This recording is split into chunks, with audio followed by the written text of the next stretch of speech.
is we really need to continue to watch our prayer list, ensure that we're uh, lifting up those of our brothers and sisters that are around us, and those that are struggling and having some issues. So continue to take that prayer list with you day by day. Some of the things that are about to come up this evening's Sunday evening Bible study is planning on go ahead and continue. David's going to try to be there. If not, he's got somebody coming in. So just continue to if you come into Bible study, just know that it's going to happen. So the date to remember in May, Memorial Day is coming up. May 26th. 26th is Memorial Day, so we want to keep all those who've served us in mind. June is coming up. Our Knob Springs homecoming. It's going to be June 8th. So mark your calendar to be sure you're here. Bring you some of your friends and family, and it'll be a time of sharing and fellowship and having a good time. Also, let's not forget that Father's Day is June 15th. As we just want to keep that in mind as well. So, do we have any birthdays today, or that happened this week? Anybody with a birthday? Oh yeah, come on up, Jack. Huh? It doesn't look like it. Look like you're all there by yourself today, bud.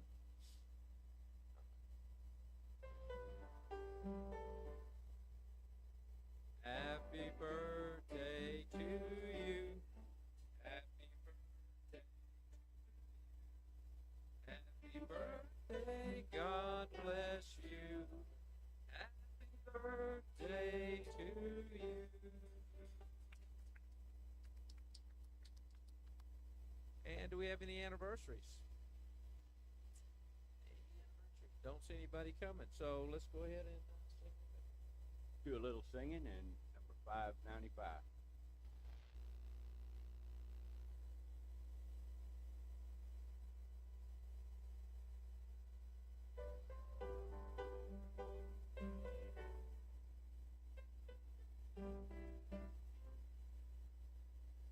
There's a call come ringing o'er the restless waves. Send the light, send the light. To rescue their souls to save. Send the light, send the light, send the light. Let the gospel light, let it shine from shore to shore. Send the light, the gospel light, let it shine forevermore. We have heard the Macedonian call today. Send the light, and a golden offering at the cross we lay. Send the light, send the light, send the light. The gospel light, let it shine from shore to shore. Send the light, the blessed gospel light, let it shine forevermore. Let us not grow weary of love. Send the light, send the light. Let us gather jewel for a crown above. Send the light, send the light, send the light. Light, let it shine, shore to shore. In the light, let the gospel light, let it shine forevermore.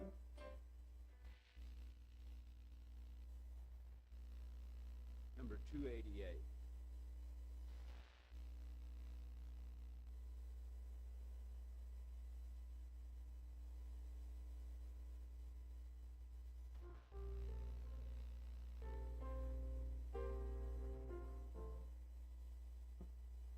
I can hear my Savior calling. I can hear my Savior calling. I can hear my Savior calling.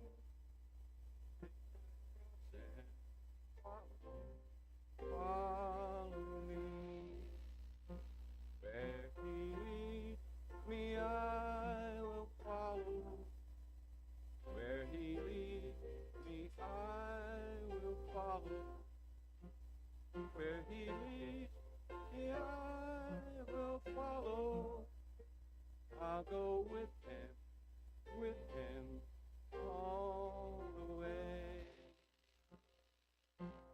With me through the garden, I'll be with him through the garden. I'll go with him through the garden. I'll go with him all the way. Where he leads me, I will follow. Where he leads me, I will follow. Where he leads, I will follow. I'll go with him all the way. He will give me grace and glory. He will give me grace and glory. He will give me grace and glory, and go with me all the way. Where he leads me, I will follow.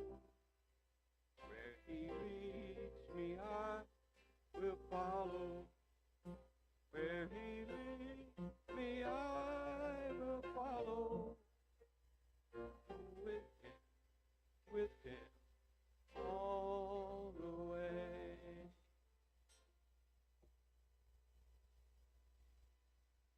Next one is Love Lifted Me, 546.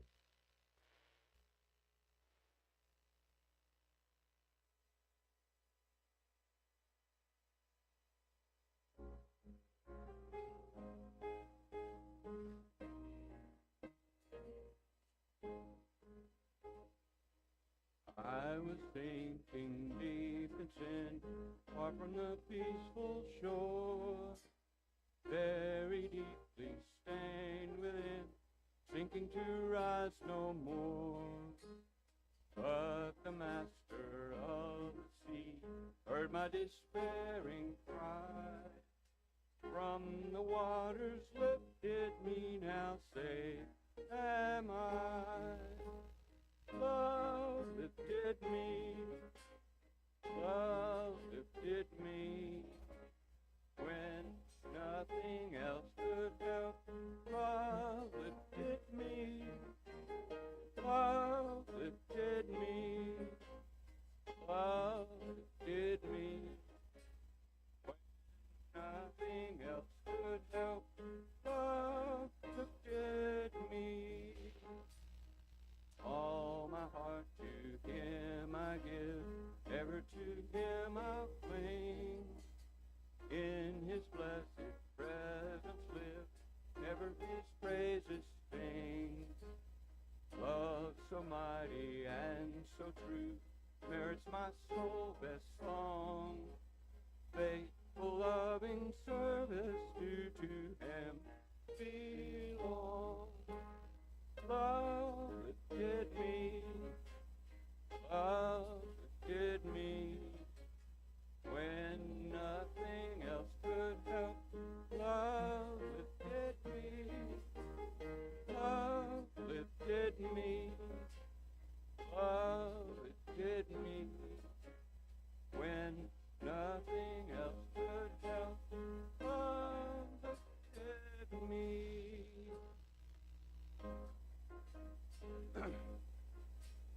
Jesus completely saves. He will lift you by his love out of the angry waves.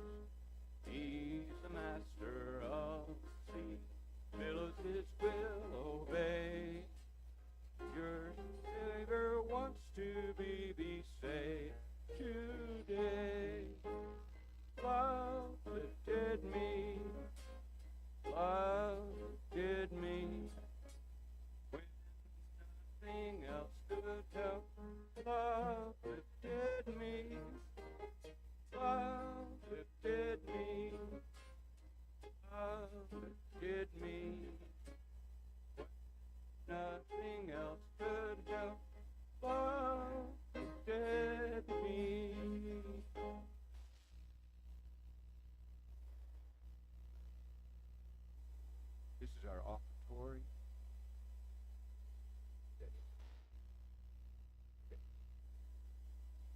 number 335. And we'll stand on the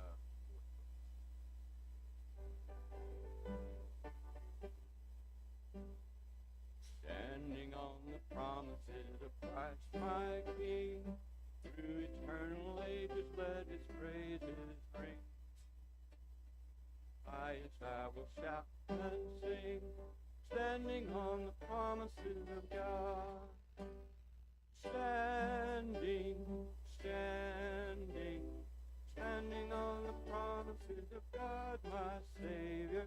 Standing, standing, I'm standing on the promises of God. Standing on the promises that cannot fail. When the howling storms of life hear us sail, by the living word of God shall prevail. Standing on the promises of God. Standing, standing, standing on the promises of God my Savior. Standing, standing, I'm standing on the promises of God. Standing on the promises of God. Resting in the word of God. Resting in my Savior, all in all. Standing on the promises of God. Standing, standing, standing on the promises of God, my Savior. Standing, standing, I'm standing on the promises of God.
Well, I'm not David Atwood. I'm too tall, and I got hair. I'm glad to be here. This is kind of a sudden thing this morning, and but we'll get through it. And y'all hope you enjoy it. And my youngest granddaughter Jessica, if y'all were here when I baptized her here about a month ago, 3 weeks ago, I'm telling you that was the best thing that ever happened to me, because I've never baptized anybody. I thought I was John the Baptist, man, waiting on them to come in. But Jessica, when she lives to be 100 years old, she'll never forget that. I probably won't live till she gets to be 100, but I might get close. You just never know. But and then and another thing, I was looking at Cade, my great grandson, is here. First time he was here last Sunday, but I wasn't up here. Anyway, Leslie, Leslie, if he goes to slapping him, it's not, he ain't mad, it's the Holy Spirit talking to him. He just brought a. But anyway, I'm going to tell you something about Leslie. One time we were in Abilene at a 4-H horse show, and her horse got crippled, wasn't doing good.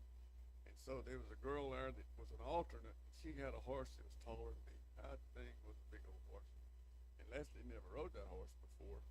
So she was in the program, so she got on that horse and she rode it. And I went to her before that she ever rode in there, and I said, just remember Philippians 4:13, that I can do all things through Christ who strengthens me. She remembered that. She rode that horse like you'd never seen nobody ride a horse, because Christ heard her and speaks. So anyway, but I'm not going to preach a sermon or anything this morning. I'm going to tell y'all a story about when I was a younger man. I worked for IBM, and I farmed, I raised cattle, I baled hay, and I worked at IBM. And I'd come home from IBM about 5 o'clock, 6 o'clock in the afternoon. I'd go in the house and eat supper, pat them all on the head, go get on the tractor and stay till 1 or 2 o'clock in the morning, come back home, do the same thing over and over and over. And I didn't go to church. I just quit going to church. My daddy was a Baptist preacher. He probably wasn't proud of me, but I didn't go to church. And my wife and my girls would go. Paula was a teenager, and she got saved, and I wasn't there. And she was going to get baptized, so I went to that. And I had planted about 500 acres of wheat, and I had a place that I'd had a guy go in there and clean it all up, get all the stuff off of his new ground, and I had a pretty sweet you ever saw in your life, fertilized it twice. And in April, I went by over there, come a little frost, got a little cold. I went by over there and looked at my wheat, and it was black as a coal. It was just black. And I said, man, I had contracted my wheat for half of it. And so I went on about 50 yards down the road, and there was a barbed wire fence between me and another guy. His wheat looked pretty. It was perfect. Mine was black. And I had a bunch of farm equipment and stuff. So God was talking to me and telling me that, son, you need to quit doing this farming and go to church. So I decided I'd just quit farming, and I made just enough wheat to meet my contract. So I made that. So I decided, well, I'll just quit. I quit farming. So I had a cab tractor and all that. I sold my cab tractor and all my equipment for just enough money to pay it all off, a little left over. I kept baling hay and had cattle. And sometimes God talks to you and you don't understand him, you don't hear you. And when he has to do something to you, he'll do it right. I'm telling you that. He does it right. So then I started going to church. Then I started riding cutting horses. Well, cutting horses ride on Sundays too. So I was coming to church here, and I was going to cutting horse shows and stuff. And I just never did feel right about doing that, but I done it anyway, because they didn't have church services at the cutting horse shows then. And so I went to those cuttings, and anyway. But so one time something just spoke to me, told me I need to go to church. And all this time, my daddy was a Baptist preacher, and when I was 12 years old, they would go to you if you were a son or daughter, I guess. They would go to you and ask if you wanted to be saved. Well, I would stay with my uncle on the farm, so Daddy quit farming every summer. And Daddy came to me over there and said, you need to be saved. You want to be saved? What do you tell your daddy? Yep, sure do. So I went down there, and they come down there and prayed. I never felt that.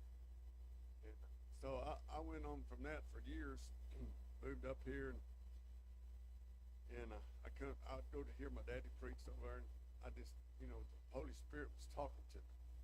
And I'd squeeze that one pew right over there. I'll guarantee you it's hell where I squeeze it so much, And so I'd done that for years, several years I'd done that.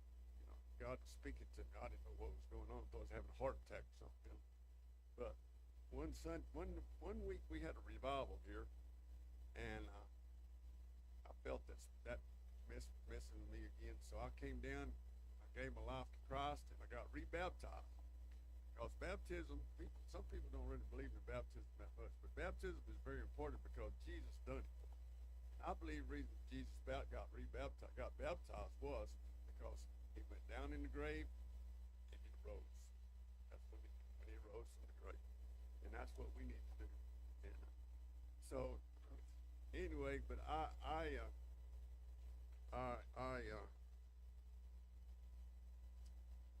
got some more stuff here I gotta read. I had to write it down pretty quick. But anybody that if you know, some people got saved, supposedly saved when they're 5 or 6 years old, and they never done nothing else about it. But I don't think you're really saved because you don't know what sin is. You know, you really don't know what sin is until you get a little older. And I think that people, if they haven't been saved, if you're sitting out there and feel things touching you, feel God speaking to you, then you need to get saved. And you need to be baptized. Baptism is very, very important. And if you don't want to come down here, you can get saved sitting out there. You just tell Christ you want to be saved. But anyway, I had some other stuff I was going to tell you, but I don't remember what it was now. I'm old, I can't remember. But it ain't even what time is it? I need to tell a lie now. It ain't time to go. But you know, another thing, Odie Sandy's here, and I'm glad to see her. And Gary and I, we were good friends. Her husband, when he was preaching here, I suggested to him one time that we had have a what do you call that, Easter service, first service, sunrise service, and they managed the ranch back over here, and me and him went over looking at that thing, and this big old hill up on top went down in the bottom, and the creek went across it, and it was a perfect place. We got down there and we took a tractor and we dug this out in here and made a little old deal in there, and we put a cross and put a little old deal in there where you walked down. Jesus was in there, but he wasn't there. And we carried a piano this big on the back of a pickup over there on that hill. Had a PA system set up, and Jack was song leader. Trink was a piano player, and we run a cord all the way over and had electricity run. But I'm telling you, we done that for 2 years, and we had 3 crosses setting up on the hill. And I'm telling you, if you didn't feel like you were in heaven, and when service was over, everybody would walk down that hill and go down in that hill and go through the grave. And Jesus was gone. And I mean, everybody felt it. Just felt it so good. It was great. And then we moved from there to Ray Edwards was over there on his hill. And before he ever built the house over there, we had service over there. Had 3 crosses up on the hill. And then we moved out to the cemetery. So it was good, you know. And I don't think that in church anymore that we get the Holy Spirit talking to us. We just come and we sit, and we listen, we get up and leave. But we need to get friendly with one another, and we need to get our heart closer to Christ. And if you're not saved, and you know you're not saved, you need to get saved. And all you got to do is just ask God to forgive you for sins and thank you for coming into your life. And then walk down here and tell him you want to get baptized. If you can't walk down here and tell him that, then you can't walk into heaven because you ain't going to get there. It's just a simple deal. But it's nothing to it. When Christ speaks to you, you'll be down here. I'll promise you that. So, anyway, I got, ain't time to go yet? Oh, so I got to tell some more stuff. But anyway, I owe Christ a whole lot. I have been in the horse business my whole life. And I got kicked in the chin. I got thrown off of a horse and he stepped on the back of my head. I got burned real bad. I drowned when I was 15 years old.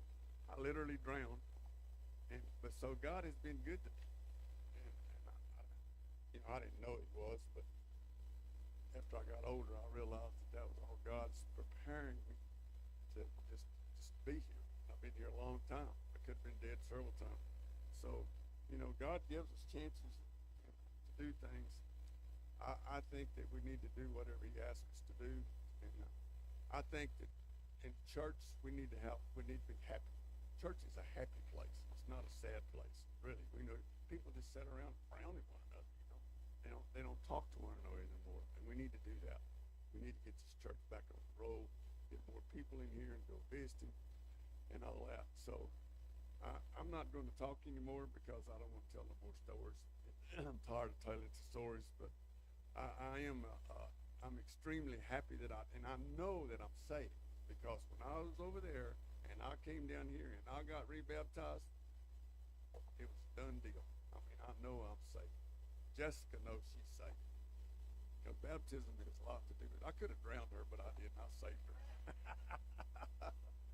So, anyway, I'm just going to get up. We'll sing a closing song, and Joe's going to come down here and stand. And if y'all want to come down here, somebody wants to get baptized, somebody wants to get saved. If you don't think you're saved, come down here and get saved. And I promise, you'll feel like a new person. You will feel exactly like me. He just now got the money counted, and I'm through already. I didn't even write. There's something wrong with that deal, ain't it? But anyway, so let's sing a song. Where's the song leader? Oh, here it is right there. See, me and him, we're old. He's got blonde hair and I got brown hair. Except I got a gap on mine in the back. You don't have a gap. So anyway, so I'm glad y'all are here. I wish I could talk longer, but it was good. I'm glad to get here. And if you need Christ in your life, come down here. Let's get it. Cheers, Joe.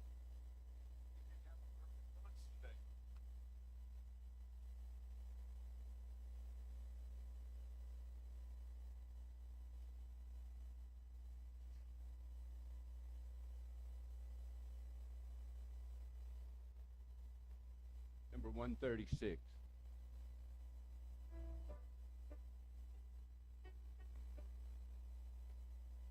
Have you been to Jesus for the cleansing power? Are you washed in the blood of the Lamb? Trusting in His grace without, washed in the blood of the Lamb. Are you washed in the blood, in the soul cleansing blood of the Lamb? Are your garments spotless? Are they white as snow? Are you washed in the blood of the Lamb? Are you walking daily by the Savior's side? Are you washed in the blood of the Lamb? As each moment in the crucified, are you washed in the blood of the Lamb? Are you washed in the blood, in the soul cleansing blood